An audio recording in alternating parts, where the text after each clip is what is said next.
ব্যানারটা দেখে কি বাজে ভাবছেন তো? রবীন্দ্রনাথের একটা গানের কথা ভাবছিলাম। যে পঙ্কে ওই চরণ পড়ে তাহারই ছাপ বক্ষে মাগি। বঙ্কিমচন্দ্র থেকে রবীন্দ্রনাথ বিনা সংকোচে এই মাগি শব্দটি ব্যবহার করেছেন। শ্রীরামকৃষ্ণও করেছেন। আবার বিংশ শতকের সিনেমাতেও ব্যবহৃত হয়েছে এবং দুটি অর্থে ব্যবহৃত হয়েছে। একটা মার্গিতা অর্থাৎ মাগিবার বা চাহিবার অর্থে, যেমন রবীন্দ্রনাথ এই গানটায় বলেছেন যে পঙ্কে ওই চরণ পড়ে তাহারই ছাপ বক্ষে মাগি, পায়ের ছাপ তিনি বুকে ধরতে চেয়েছেন। আবার অন্য ক্ষেত্রে মাগি শব্দটা মেয়ে বা মহিলা অর্থে মাতৃগাম থেকে মাউগ থেকে মাগু হয়ে মাগি শব্দ এসেছে।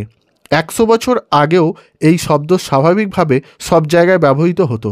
গ্রাম বাংলায় বয়স্ক মানুষরা এখনও তার ব্যবহার করেন, কিন্তু আমার আপনার কাছে এই মাগি শব্দটা গালাগালি। দেখুন তো, কেউ হয়তো বলেই বসবেন, আপনার কি আর খেয়ে দেয়ে কাজ নেই? রাগ করবেন না, এটা তো আমাদের শব্দেরই গল্প, আমাদের সংস্কৃতির অঙ্গ। ভালো লাগলে সবার সাথে শেয়ার করুন। চ্যানেলে নতুন হলে অতি অবশ্যই চ্যানেলটিকে সাবস্ক্রাইব করে পাশে থাকুন। ধন্যবাদ।